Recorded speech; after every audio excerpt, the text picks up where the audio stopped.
honor to congratulate Informa Markets and the Cosmobutate Philippines for bringing together the people, technologies, and ideas that continue to shape the future of our industry.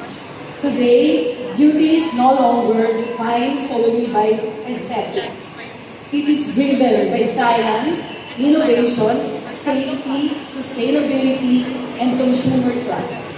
As consumer expectations continue to evolve, our responsibility as cosmetic scientists, manufacturers, suppliers, regulators, and brand owners becomes even greater to develop products that are not only effective and inspiring, but also supported by sound scientific evidence and responsible practices.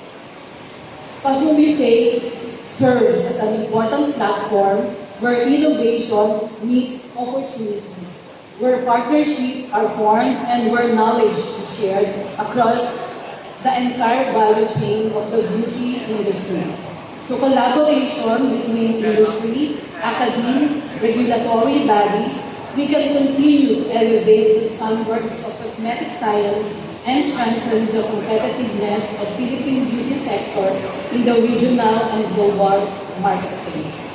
As we open Cosmobutate Philippines 2026, let us embrace innovation, foster meaningful collaboration, and work together toward the future where science continues to inspire excellence in beauty. Congratulations to Informa Markets and all participants. The Philippine Society for Cosmetic Science is proud to be a partner in advancing our industry. Thank you, and I wish everyone a productive and successful Cosmobutate Philippines 2020.